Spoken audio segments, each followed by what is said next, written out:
What's up, YouTube, and welcome to my pickups video for the month of August 2019.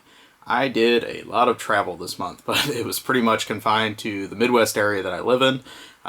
So outside of my native Missouri, I visited Kansas, Iowa, Arkansas, Indiana, Illinois, and Ohio. I think that's it this month. So a lot of travel, picked up a wide variety of stuff. Nothing was really confined to like a specific system or anything like that. And a big surprise at the end from the MoGameCon, which was local and early this month. So got to meet up with a couple of YouTubers this month, which was pretty cool, that I've been talking to for years. One of them is Tom. He's local to me, and obviously we have met before, but got to see him again at MoGameCon and hang out at his booth. He's already made a video of all the stuff he sold and bought with his bounty that he gained from selling all his stuff at MoGameCon.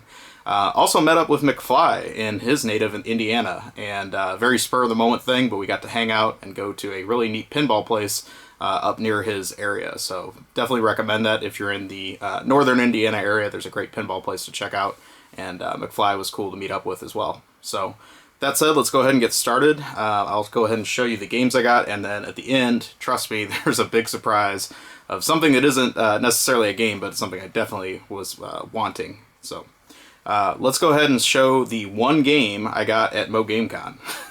I thought I was going to buy a bunch of games there. I actually ended up buying a bunch of other stuff, but this was the one title I actually picked up, and it was a big one off my list. This is a game I've been wanting for quite a while for TurboGrafx 16. This is Bomberman 93. Really nice condition and great game.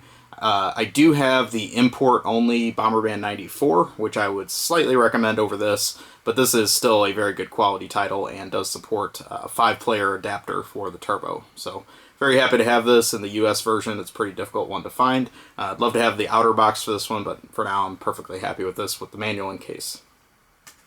I got one upgrade of a Master System game this month, and that is for one of the Alex Kidd series games. This is one of my favorites. This is Alex Kidd in High Tech World. Very, very quirky title, and I've had a boxed copy of this. It was kind of mangy for years. Finally upgraded this to a really nice, clean, complete copy that I found in Arkansas. So very happy to get that. I actually bought an N64 game this month. This is a system I hardly ever buy titles for. I'm not really a big fan, never really was, so I have no nostalgia for the system because I was totally a PlayStation and Saturn kid when that system was hot. That being said, I bought Ridge Racer 64 in the box. I am a big fan of the Ridge Racer series, and reading some old GameFan issues, they were huge fans of this game. I think this was developed internally at Nintendo. It was not developed by Namco, but apparently it is a very good quality Ridge Racer title, and plays like an enhanced version of the first game with the very cool 4-player support that the N64 has. So I'll see. I'm very skeptical. I don't even think I have my N64 hooked up because I never play it, but I will definitely check it out because I do like the original Ridge Racer series games. I got another weird Nintendo title this month. It's a game that you're going to think is completely common, but actually it isn't. And that is Madden 09 All Play for the Nintendo Wii. So why would I buy this? I was immediately struck by this on the shelf, and if you can see, look a little closer, it actually has this little slipcase on it. This was a special breast cancer promotion that was only released for 1 month, according to the internet, and is incredibly rare. The game itself is exactly the same as the retail release, just with this little slipcover thing that comes over it. It does have a little barcode, though, on the back of the slipcover, so I'm guessing it is unique to the Wii version. Supposedly there is a Xbox 360 version of this also with the slipcase. I've never seen that one, but they are almost too rare to really establish a value for them. So we'll see if this ever takes off with the specter of Wii collecting, but I saw this on the shelf and I immediately knew something was different about it, so I went ahead and grabbed it. It was only a couple bucks, and interesting history on this, just that supposedly it was a promotion that was only run for 1 month. I'm guessing they didn't make a whole lot of these with the little slipcase, and very cool little collection piece for the Wii. I got a PS3 game this month. This was at a pawn shop. It was a couple bucks, and I figured I might as well grab this before it starts to go back up. This is the Metal Gear Solid HD collection. It has Part 2, Part 3, and I guess the game that was on the PSP, Peace Walker. I'm not positive about that. I wish it had a HD version of the original Metal Gear Solid, but, you know, beggars can't be choosers. So nice to have these games in upgraded form. I'm guessing this is probably the most deluxe version of this until they come out with the PS4 version, which they probably will because Konami likes to make money off their old franchises. Next, we'll talk about Vita games. I actually got a couple games for the Vita. First one of these was one that I was on my little Ridge Racer kick with that 64 game, and I found Ridge Racer for the Vita. This case immediately struck me on the shelf because I don't think I've ever seen it, and it seems to be one of the more difficult to find Vita titles. I think this was maybe a launch game, or at least one of the very early releases, and I was kind of excited to play it, even though I've tuned out the Ridge Racer series in recent years. There were some really, really bad reviews of this game. Apparently there's only 2 or 3 tracks included. The intent was to fill in the rest with a bunch of DLC, and I don't think it ever took off because nobody bought the game. So, interesting title for the Vita. I have not popped it in yet. I read those reviews and it put it on the back burner as a result. But definitely like the early Ridge Racer games. Maybe it'll surprise me. I don't know. The other game I got for the Vita is Shantae Half Genie Hero. This game came out on a few different systems. I just found the Vita version cheap with the original CD included and the outer box and all that. Not really a fan of collector's editions, but there is no standard edition of this that I'm aware of.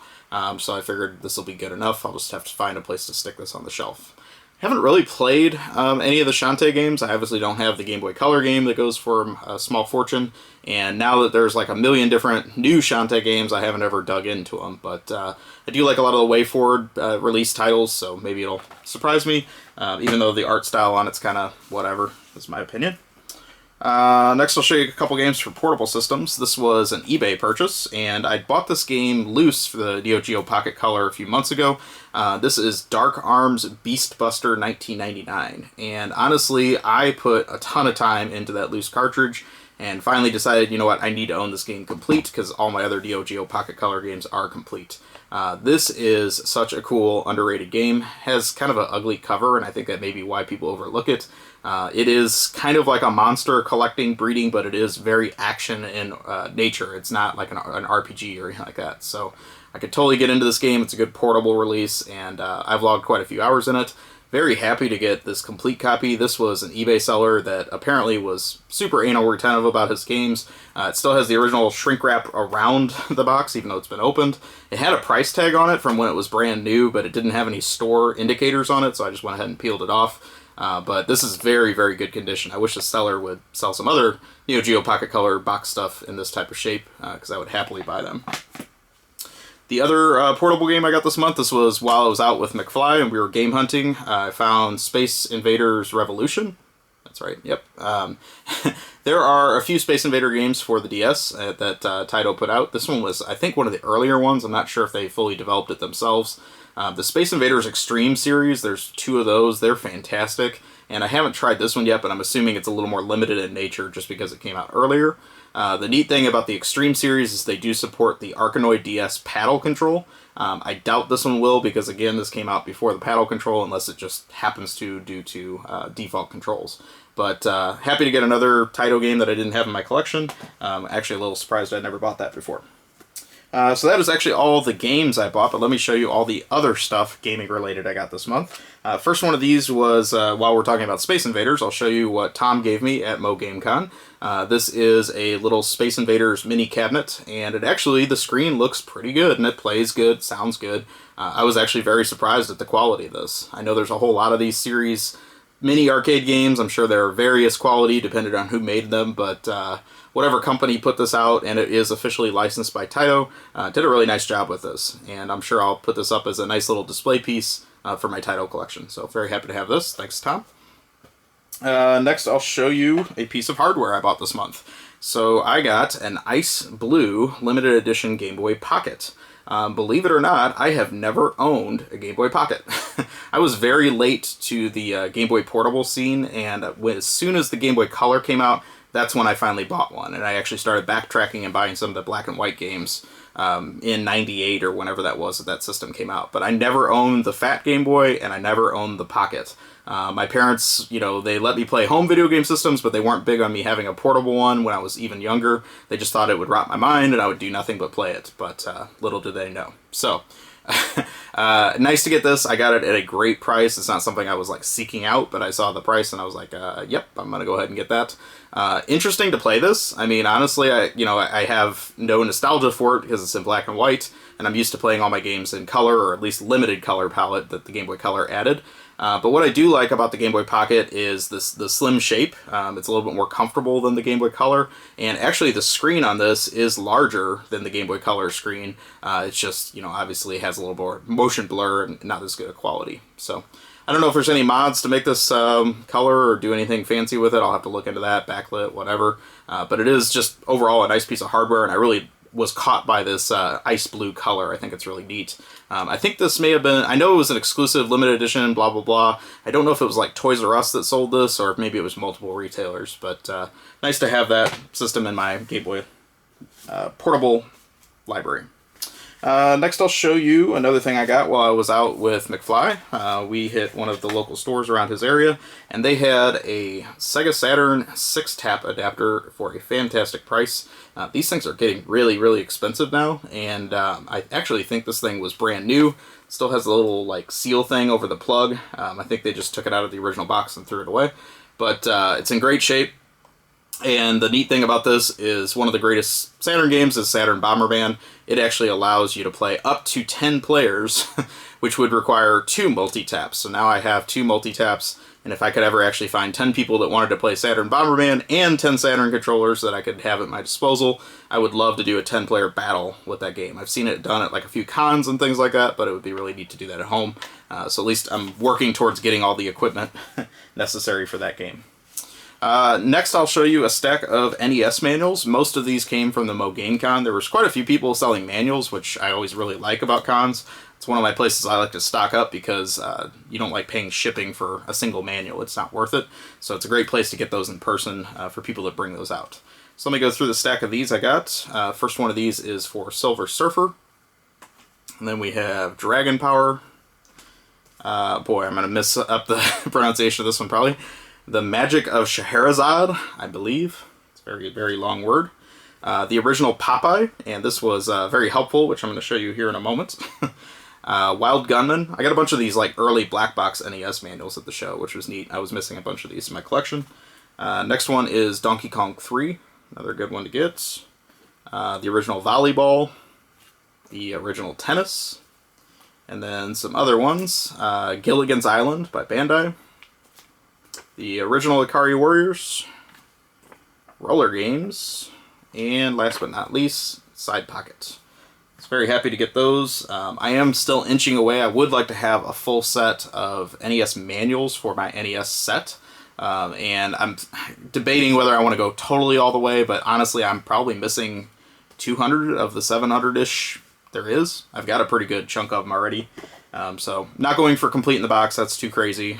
I like getting the boxes when I can, but I'm definitely not going for complete in the box NES sets. But manuals, yeah, I think that's possibly attainable over time. So I'm working on it. However, I did get some NES boxes this month, and both of these were for very early titles, and both of them are in really good shape. I got these in 2 completely different places. One was from my local half-price books, and that is the original Popeye. So this came with the cartridge in really nice shape and the box in really nice shape, but it was missing the manual. And fortunately, I had just picked up that manual at MoGameCon like 2 weeks before. So I have this complete now. This still has the hang tab on the back, which is kind of nice. It's like the earlier pressing of it or whatever. Very cool game. One of my friends actually had the Popeye arcade cabinet in his basement that his aunt had given him like when we were in high school, so we used to play Popeye all the time. But eventually he ended up selling it, and I was really mad at him. I'm sure he kicks himself now if he saw how much that game goes for. However, I think the NES version of it is pretty good. We used to play that version too, and it holds up. The other early NES game I got this month that is in a really nice clean box is for 1942. Really like this series of Capcom shooters, and I'd like to get a box for 1943 in this kind of condition next, hopefully.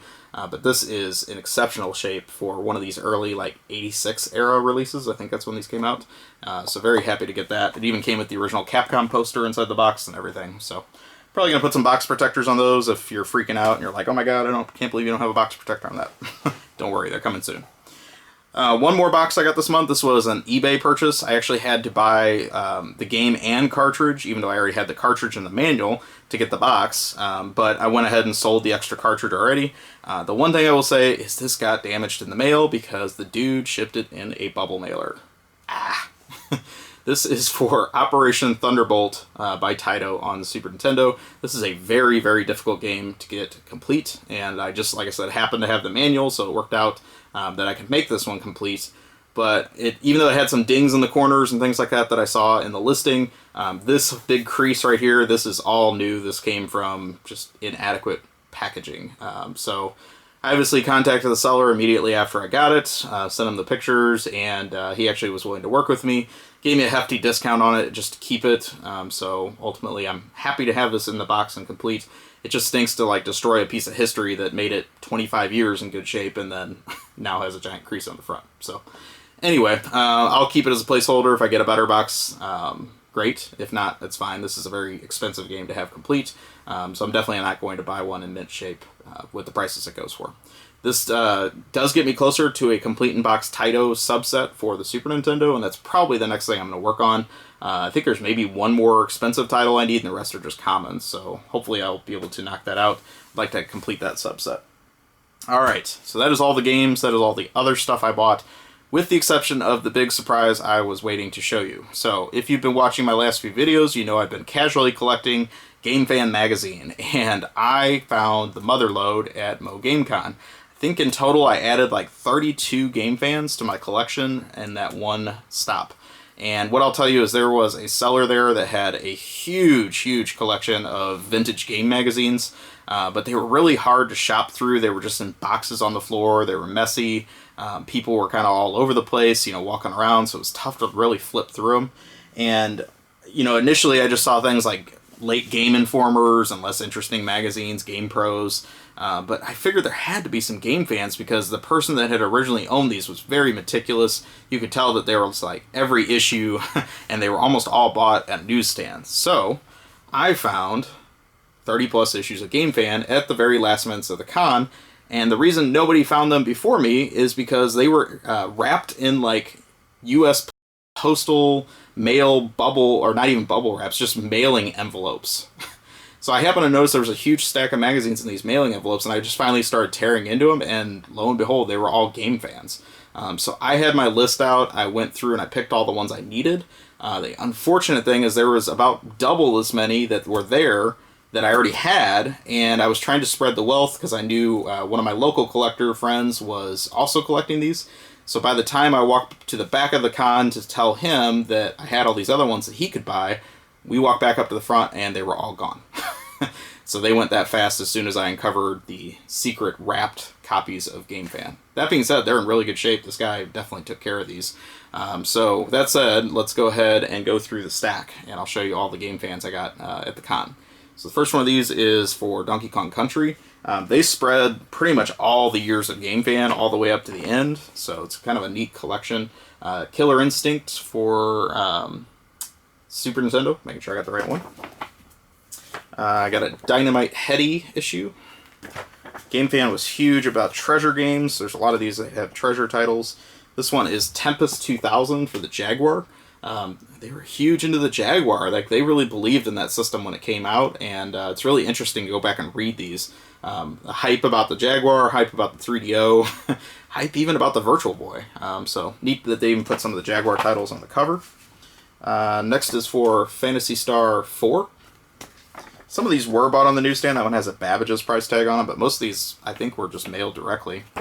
This one is for, let's see which Sonic. It's a Sonic 3 on Genesis. And some of these are the earlier ones. I am going through and reading all these too. I'm learning a lot from the vintage perspectives on these games. Another Sonic issue. This one's Sonic 3D Blast. This one's actually an upgrade. I had this one. It's a later issue for Zelda Majora's Mask. This one I bought on eBay a few months ago, and it was missing like 10 pages. I was really ticked about it. So nice to get a complete copy of that one. We got Mario 64 or /N64 issue. It was kind of brand new. And then I've got one for Super Street Fighter 2. This one I actually had to buy separately on eBay. This is Mario Kart 64. Just got that one in the mail. I got one for Vector Man. Another cool treasure cover. I like the artwork on this one. This is Guardian Heroes on the Saturn. This one is for Duke Nukem 3D and Quake. This is one of the very early issues. Yeah, this is Volume 1, Issue 5, and it's in great shape. For Terminator on Sega CD. Kind of cool artwork on that. Some of the early issues had their mascot Monitor on them, so you see him on a lot of the early covers. This one's for Turok 64, the original. This is a very interesting psychedelic looking cover for Legend of Oasis on the Saturn. Game I haven't really spent much time with, but now looking at this cover, I kind of want to go back and play it. Definitely know it has a cool reputation, just haven't had the time. This is another kind of unique title to put on the cover. This is Knuckles Chaotix for the 32X. Another very underrated game nobody really talks about, Skeleton Crew on the Genesis. Very fun isometric game. GameFan reading these, they were really big on this UK developer Core, and they gave a lot of print to Core titles. They interviewed the developers of those games, so you could definitely tell that they were big fans of Core. And for good reason in most cases, I would say. Another Donkey Kong one. This is for Donkey Kong N64, I believe. This one, this is another just very obscure title. Amuck and Scorcher for the Sega Saturn. Who remembers those fondly? Those are like actually cheap Saturn games. Another cool artwork one. This is one of the later issues for Fear Effect. The size of the magazine actually shrunk a little bit by then, dimensions-wise, not page-wise. We got another Turok cover. This is Turok 3. And then I've got Soul Edge. I don't think that game sold very well, but it's cool. Started the Soul Calibur series. So this issue, I was reading online. I'm really trying to complete this set, and the checklist I made, actually, there's less titles I need than I thought, because it turns out there was one year, like 1998, where maybe 5 or 6 of the issues that year never even came out. It's like a complete set of that year is maybe 6 or 7 issues. But of the 6 or 7 issues that did go to print, apparently this issue is extremely rare. This is the Legend of Kain's Soul Reaver title, or cover. And I think it was one of those things like they hadn't put an issue out in a couple months due to financial issues that they were having, and then maybe they low print run this one just as a caution, and then kind of picked it back up from there. So what I've read on the internet is apparently this is a very difficult one to find, and I didn't even realize that when I bought it, but very happy to get it. Next is a cool underrated Dreamcast title. This is Zombie Revenge, another one of the later titles, or later issues. This one's an early issue. This is another Volume 1. This is for the original Arrow the Acrobat. It has Monitor on the cover as well. This one is the Virtual Boy cover. Again, they were very excited about the Virtual Boy when it came out, and just interesting to see that all-red cover. It's a good tribute to it. Next up is Bug on the Sega Saturn. Not really a fan of that game. Then we have another early title. This one is another Jaguar title, or another Jaguar-based cover. It's for Cybermorph. Again, who bought that, or who even remembers that game? It's very, very unusual to put it on the cover. Then we have another Super Street Fighter 2 cover. They had 2 issues that had that with the theme. We have another late issue. This is for a bunch of PS1 era RPGs when those were coming out like hot and heavy all at once. And finally, very last one of these is an Earthworm Jim cover. Another game that this magazine was huge on. Any Earthworm Jim title, like they wrote a ton about, they talked to all the developers of it. I remember those games pretty fondly, but I had no idea that there was such a fandom for those games through GameFan. It was very interesting. So, extremely happy to get all those. All said and done, those ones I got at the con, I paid less than $1 a piece for. I was blown away, because I'm sitting here paying much more than that with shipping to buy these things off eBay. So, very, very happy I got those. I wish I'd gotten the other stack. I was trying to do a favor to a fellow collector, and it didn't work out because somebody else snapped them up. But somebody else got a very good deal on another big stack of GameFans beyond the ones I bought. That said, I think that gets me down to like 8 issues left I need. I need like some of the very early issues that are extremely hard to find. And then there's one other just random issue that's extremely rare that I need.